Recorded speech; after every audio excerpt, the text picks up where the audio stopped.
Hello,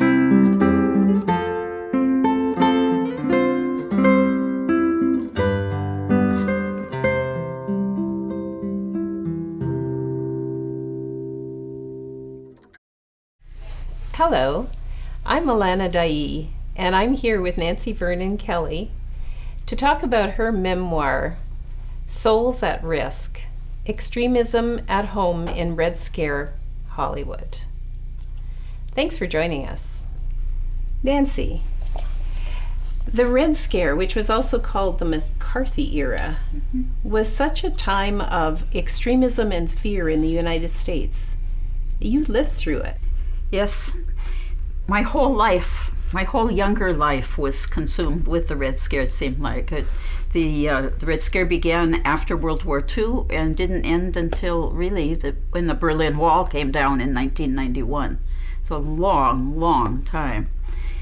And it was marked by extreme fear of a nuclear bomb, the U.S. and the Soviet Union bombing each other with the nuclear arsenals they had.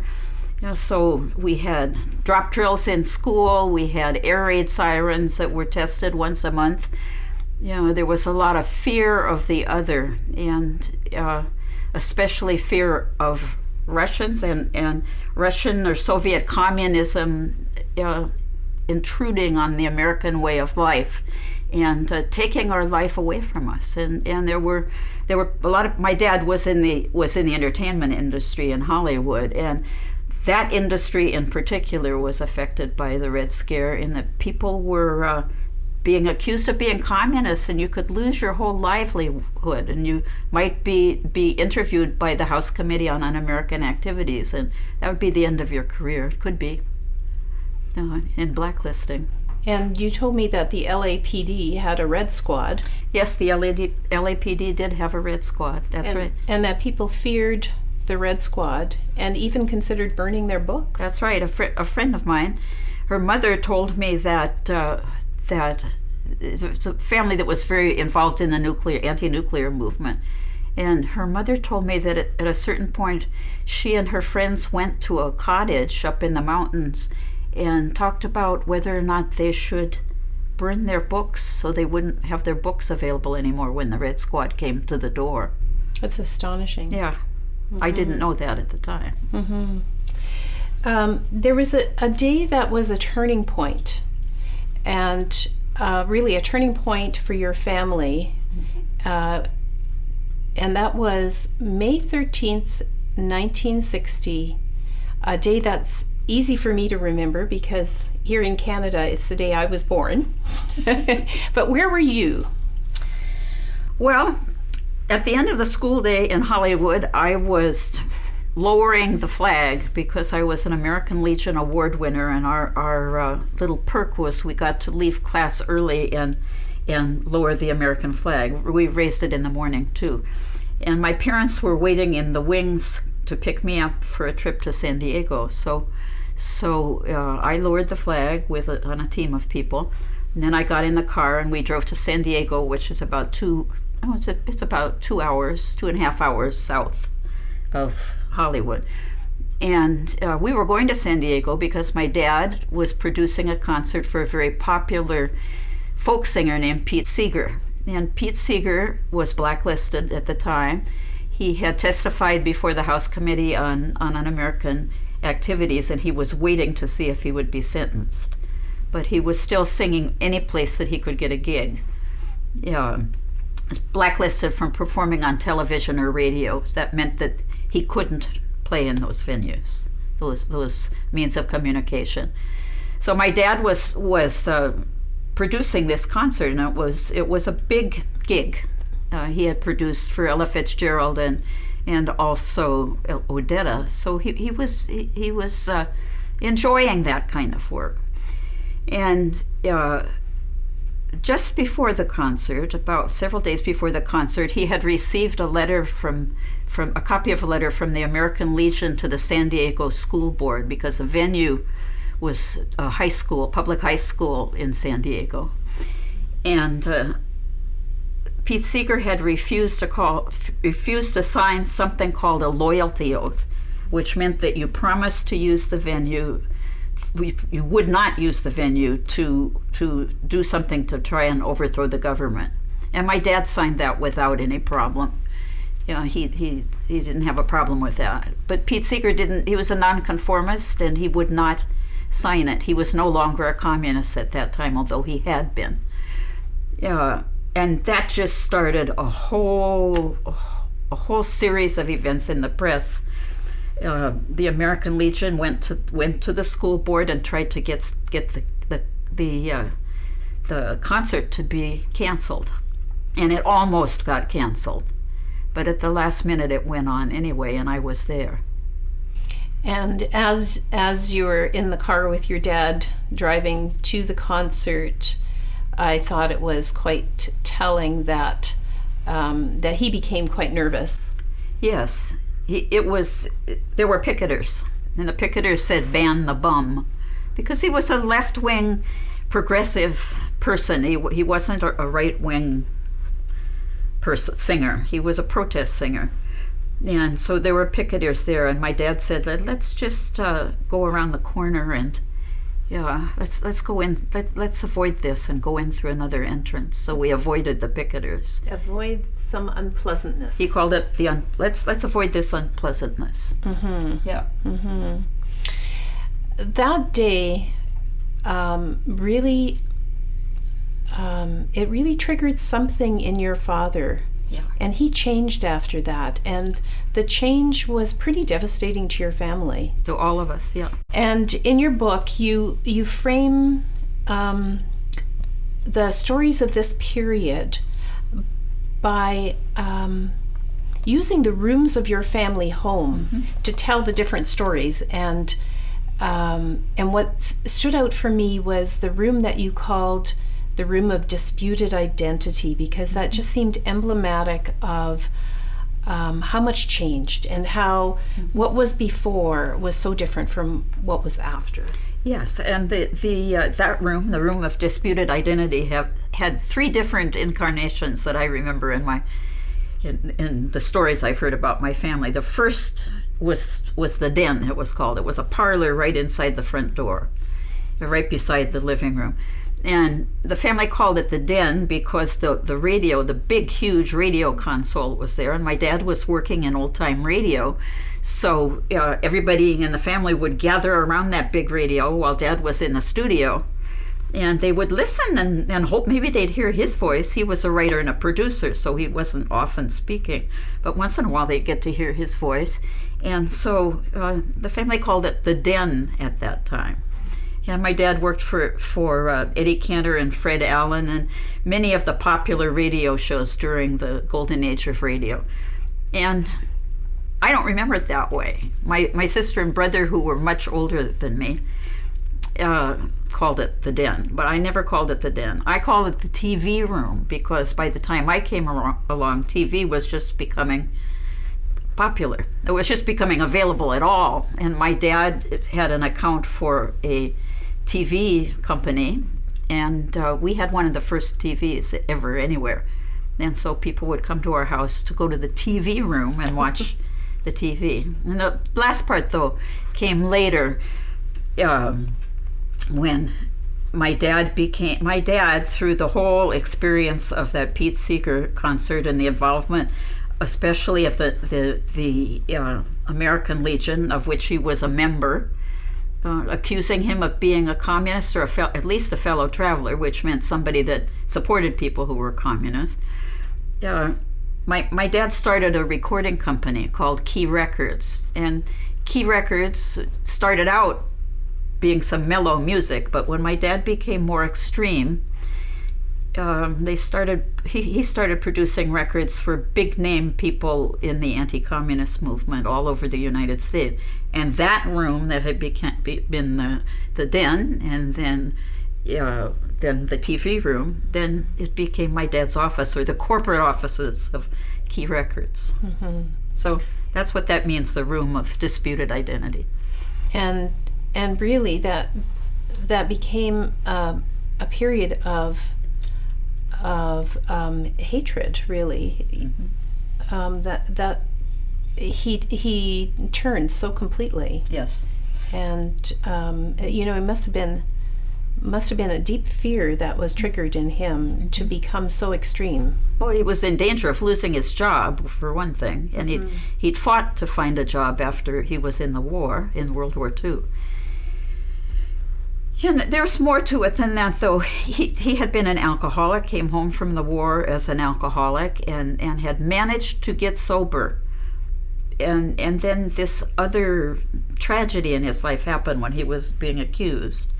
And it's like he got another addiction at that point. And he just went completely into anti-communist propaganda, such that our house was filled with propaganda. He bought a printing press and printed the propaganda himself. Our dining room table was always covered with flyers and leaflets about how evil the civil rights movement was. Some of the things were racist. Some of the propaganda was racist, and the whole tone of our family life changed, and of our home, and it's like we were invaded right in our own home. You told me that it felt like your soul almost flattened out. Yes, yeah. I think of my soul. This is where the title comes from, Souls at Risk. I think of one soul, my soul, your soul, as being kind of a wellspring inside of us of the healthy things that connect us to each other and build us into communities that care about each other. And I had read, my mom loved poetry, and I'd read Edna St. Vincent Millay with my mom, and at the end of her poem Renaissance, there's a beautiful line that says, "And he whose soul is flat, the sky will cave in on him by and by." And I love that, and I've thought of it many times over the years since. But the idea that your soul, God meant our souls to be lively and whole and open to being filled up with care for people, but they can also go flat when a lot of things are going wrong. And I felt at one time in particular that mine almost did. And that was when my dad was involved in as part of his anti-communist activities. He became involved with the Los Angeles Police Department in many different things, but that dealt with anti-communism. But one of them was in smearing a senator, a very popular progressive senator that was involved with the civil rights movement and fair housing, and my dad and these other people, that his new friends, we could say, that he made after he became an anti-communist, he helped to smear a politician. And when that started to be released to the public, that meant that the police were going to get involved, and some of the people were subpoenaed, and my dad was afraid he was going to be subpoenaed, and so he and my mom left town, and they disappeared for about a year. And that was the time that my soul just about, I didn't know what on earth was going on. I was 17, I just graduated from high school, and so this would be like, several years after the Pete Seeger concert. And I was abandoned. I survived, but my soul, I could just feel like it was going to be real hard for any of that good stuff to rise up again. But that's what I mean. And what got you through that? Well, my sister took me in. My sister's 15 years older, my sister Ginny, and she took me in for that whole year. And she didn't pay a whole lot of constant attention to me, and she had her own life that she dealt with, but we were in it together. She was hurting as much as I was, and she had her music, I had my music. We didn't have we weren't very much alike, really, but except in that we shared this family story with a family where our house was, well, it was empty, except for my dad's secretary in the office there. But we shared the trauma of that, and we could talk about it. And so I think of her as saving my life. I think she would have said the same thing too. She's the only other person that really knew the story along with me. We had to talk in codes because we were afraid we were being. Our dad told us that we needed to be really afraid that we were being bugged. So we had all sorts of codes, which was kind of fun in a way. I mean, it was kind of. That was something that kind of gave us a giggle now and again, because we had a lot of giggles. And, but that's she was very significant. There were a lot of other people in my life too. Friends, just my regular school friends who didn't have a clue what was going on, but we just kept doing what we always did, and that was lovely. And a neighbor who really kind of just checked in with me from time to time, not big things, but also when I started university, that same year I started university, there was a teacher that didn't know what on earth was going on with me, but I must have had such a pall over all of me that he took me under his wing in a protective way that I'll always remember. Yeah. There's such a connection between your story and the Red Scare in the United States and this time that we are living right now, and we're seeing unfolding in the United States. What concerns you about that, having been through your own experience? Well, that's why I wrote the book when I did. Yeah. In part as an act of resistance, in part as a warning about what can happen when the people around us are using all of their energy or a huge amount of their energy for hatred. And also as an act of solidarity with the souls that are at risk now. Because there's a lot of extremism, particularly in the United States, white supremacy, conspiracy theories, and pitting people against each other. Name calling, the lack of dignified public discourse, and labeling. A kind of oversimplifying.